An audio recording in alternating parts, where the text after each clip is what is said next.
السلام علیکم۔ تاجر کا صبر اور سچائی۔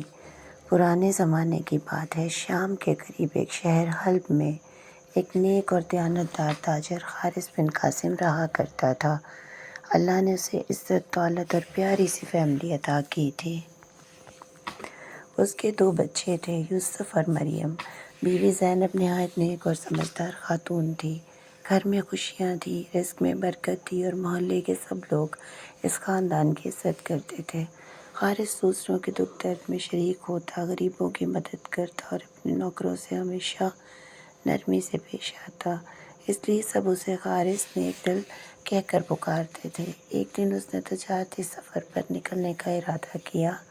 بیوی نے چہرے پر فکر کے آثار لیے، کہا، حارث، میں نے آج ایک رات ایک عجیب خواب دیکھا ہے۔ دل بہت گھبرا رہا ہے، خدا را یہ سفر ملتوی کر دو۔ حارث نے مسکرا کر کہا، بیگم، خواب محض خیالات کا کھیل ہوتے ہیں، ان سے خوفزدہ نہیں ہونا چاہیے۔ بتاؤ کیا دیکھا تم نے؟ زینب نے دھیرے دھیرے کہنا شروع کیا، میں نے دیکھا کہ تم ایک سرسبز باغ میں ندی کے کنارے کھڑے ہو۔ ایک شخص آتا ہے، تم سے کچھ مانگتا ہے، تم دیتے ہو تو وہ قہقہہ لگاتا ہے، مگر اس کی ہنسی خوفناک ہوتی ہے۔ پھر وہ چیز ندی میں پھینک دیتا ہے۔ اسی لمحے دوسرا شخص آتا ہے، پہلے کو قتل کر دیتا ہے اور تمہیں دھوکے سے ندی میں دھکیل دیتا ہے۔ میں چیخ کر اٹھ گئی اور نیند ٹوٹ گئی۔ حارث نے نرمی سے جواب دیا، زینب، اللہ پر بھروسہ رکھو، تمہارا خواب بس ایک وہم ہے، میرا کوئی دشمن نہیں، میں خیریت سے واپس آؤں گا انشاءاللہ۔ آخر کار اس نے بچوں کو بوسہ دیا، بیوی کو تسلی دی اور اللہ کا نام لے کر سفر پر روانہ ہو گیا۔ غیر ملک کا سفر۔ راستے میں اس کی ملاقات عبدالکریم نامی ایک دوسرے تاجر سے ہوئی جو یمن کا رہنے والا تھا۔ دونوں کی باتیں جم گئیں، سفر میں ساتھی بن گئے۔ چلتے چلتے وہ ایک بہت بڑے شہر طرابلس پہنچے اور ایک سرائے میں قیام کیا۔ وہاں ایک تیسرا تاجر بھی ٹھہرا ہوا تھا جس کا نام سلمان بغدادی تھا۔ تینوں نے دوستی کر لی اور ایک دوسرے کے ساتھ کھانے پینے لگے۔ کچھ دنوں بعد حارث نے کہا، میرے دوستو، میرا سودا بک گیا ہے، اب میں اپنے وطن لوٹنا چاہتا ہوں۔ عبدالکریم نے کہا، ابھی کچھ دن اور ٹھہرو، ہم ساتھ میں بازار چلیں گے۔ مگر حارث نے جواب دیا، نہیں، بیگم اور بچے میرا انتظار کر رہے ہوں گے، زیادہ دیر ٹھیک نہیں۔ رات کو وہ خوشی خوشی اپنے تحفے دیکھ رہا تھا جو اس نے بیوی بچوں کے لیے خریدے تھے۔ دل ہی دل میں کہہ رہا تھا، گھر جا کر زینب سے کہوں گا، دیکھا، خواب ہمیشہ سچ نہیں ہوتے۔ یہ سوچ کر وہ نیند میں چلا گیا۔ صبح دروازے پر دستک ہوئی۔ حارث نے اٹھ کر دروازہ کھولا تو سامنے بادشاہ کے سپاہی کھڑے تھے۔ افسر نے سخت لہجے میں پوچھا، تم کہاں کے رہنے والے ہو؟ تمہارا نام کیا ہے؟ کب آئے ہو یہاں؟ حارث حیران ہوا۔ افسر نے کہا، گزشتہ رات تمہارے ساتھ کمرے میں قتل ہوا ہے، مقتول تمہارا دوست سلمان تھا اور اس کا سامان غائب ہے۔ یہ سنتے ہی حارث کے ہوش اڑ گئے۔ وہ بولا، یہ کیا کہہ رہے ہیں آپ؟ میں تو بے قصور ہوں۔ افسر نے کمرے کی تلاشی لی، ایک باکس کھولا گیا تو اس میں سے خون آلود خنجر برآمد ہوا۔ حارث نے وہ خنجر دیکھا تو اس کی آنکھیں پھٹی کی پھٹی رہ گئیں۔ اس نے بہت صفائی دی لیکن کسی نے اس کی ایک نہ سنی۔ سپاہیوں نے اسے گرفتار کر لیا۔ عدالت میں مقدمہ چلا۔ کوئی ثبوت نہ ہونے کی وجہ سے اسے 25 برس قید بامشقت کی سزا سنائی گئی۔ قید میں حارث دن رات اللہ سے دعا کرتا۔ اس نے دوسرے قیدیوں کو نماز، سچائی اور صبر کا درس دینا شروع کیا۔ رفتہ رفتہ وہ سب کا محبوب بن گیا، یہاں تک کہ جیل کا نگران بھی اس سے متاثر ہوا۔ ایک دن عید الفطر آئی، سب قیدی ذہن میں جمع ہوئے۔ کسی کے چہرے پر ہنسی تھی تو کسی کے آنسو۔ حارث خاموش بیٹھا رہا۔ ایک قیدی نے کہا، بھائی، تم بھی اپنی کہانی سناؤ، شاید دل ہلکا ہو جائے۔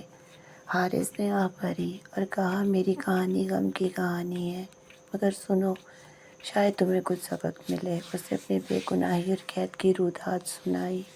سب چپ کر کے سنتے رہے۔ اسی وقت ایک قیدی آگے بڑھا اور اس نے گہری نظروں سے حارث کو دیکھا اور آہستہ سے بولا، میں تمہیں پہچانتا ہوں، کل صبح سب کچھ بتاؤں گا۔ رات آئی، حارث کو نیند نہ آئی۔ وہ سوچتا رہا، یہ قیدی کون ہے؟ اتنے میں اس نے دیکھا کہ وہی قیدی دیوار میں سوراخ کر رہا ہے۔ یہ کیا کر رہے ہو بھائی؟ حارث نے دبے لہجے میں کہا۔ قیدی چونک گیا، اوزار ہاتھ سے گر گیا۔ وہ روتا ہوا بولا، خدا کے لیے کسی کو مت کہنا، اگر خبر ہو گئی تو میں مارا جاؤں گا۔ حارث نے کہا، فکر نہ کرو مگر وعدہ کرو دوبارہ ایسا نہیں کرو گے۔ قیدی نے وعدہ کیا۔ صبح سپاہیوں نے شور مچا دیا، کسی نے رات میں دیوار میں سوراخ کیا ہے۔ تمام قیدی قطار میں کھڑے کر دیے گئے۔ جیلدار نے غصے سے کہا، جو اقرار کرے گا اسے چھوڑ دیا جائے گا ورنہ سب کو سزا ہوگی۔ سب خاموش تھے۔ حارث کے سامنے آیا تو بولا، تم نے دیکھا کون تھا؟ حارث نے جھک کر کہا، میں جھوٹ نہیں بولوں گا، مگر جس نے کیا اس نے وعدہ کیا کہ میں دوبارہ ایسا نہیں کرے گا، میں اس کا نام نہیں بتاؤں گا۔ جیلدار کا چہرہ سرخ ہو گیا۔ اچھا تو تم بھی اسی کے ساتھی ہو؟ اس نے حکم دیا۔ حارث کا کھانا پینا بند کر دو۔ 3 دن گزر گئے۔ وہ بھوک پیاس سے نڈھال ہو گیا، زمین پر گر گیا۔ یہ منظر دیکھ کر وہی قیدی تڑپ اٹھا۔ اس نے کہا، یہ نیک بندہ میری وجہ سے مر رہا ہے۔ وہ دوڑتا ہوا جیلدار کے پاس گیا اور چلا کر کہا، اصل مجرم میں ہوں، میں نے ہی قتل کیا ہے، میں نے ہی جھوٹا الزام اس پہ ڈالا۔ انصاف اور نجات۔ سب حیران رہ گئے۔ جیلدار نے فوراً عدالت کو خبر دی۔ کچھ دیر بعد دونوں قیدی قاضی کے سامنے پیش ہوئے۔ حارث کمزور تھا مگر چہرہ پرسکون تھا۔ قاتل نے روتے ہوئے کہا، میں ہی اصل قاتل ہوں، یہ بے قصور ہے۔ قاضی نے فیصلہ سنایا، حارث بن قاسم بے گناہ ہے، فوراً رہا کیا جائے اور اس کا مال واپس دیا جائے۔ قاتل کو قانون کے مطابق سزا دی جائے۔ حارث سجدے میں گر کے آنکھوں سے شکر کے آنسو بہنے لگے۔ رہائی کے بعد وہ وطن کی طرف روانہ ہوا۔ راستے میں ایک کارواں سے ملا۔ ایک بوڑھے نے کہا، بیٹا، جس جہاز پر تم سفر کرنے والے تھے وہ طوفان میں ڈوب گیا، کوئی نہ بچا۔ حارث لرز گیا، آنکھوں میں آنسو آ گئے۔ اس نے آسمان کی طرف دیکھا اور کہا، اے پروردگار، تو کتنا مہربان ہے، جو مصیبت ہمیں دکھائی دیتی ہے وہی تیری رحمت بن جاتی ہے۔ مشکل وقت کے بعد جو آسانی آتی ہے تو ہی سمجھ آتی ہے کہ اللہ پاک کی مصلحت کیا تھی اس مشکل میں، اور اگر میں قید نہ ہوتا تو آج سمندر میں غرق ہوتا۔ جب وہ حلب پہنچا تو بیوی اور بچے دوڑتے ہوئے آئے۔ بیوی نے روتے ہوئے کہا، میں نے کہا تھا نا خواب سچا تھا، مگر خدا کا شکر ہے تم صحیح سلامت آ گئے۔ حارث نے زمین پر سجدہ کیا اور کہا، اللہ وہی کرتا ہے جو بہتر ہوتا ہے۔ انسان کو صبر اور سچائی نہیں چھوڑنی چاہیے۔ اس کے بعد وہ اپنی باقی زندگی غریبوں کی خدمت، یتیموں کی کفالت اور اللہ کی عبادت میں گزارنے لگا۔ اس کہانی سے ہمیں یہ سبق ملتا ہے کہ صبر سب سے بڑی طاقت ہے۔ سچائی کبھی رائیگاں نہیں جاتی۔ جو دکھ بظاہر مصیبت لگتے ہیں وہی اکثر اللہ کی رحمت ہوتے ہیں۔ جو بندہ اللہ پر بھروسہ رکھتا ہے وہ کبھی محروم نہیں ہوتا۔ اگر آپ کو یہ کہانی پسند آئی ہو تو اپنی رائے کا اظہار کامنٹ میں ضرور کیجیے گا۔ اللہ پاک ہم سب کا حامی و ناصر ہو۔ آمین ثم آمین۔ جزاک اللہ۔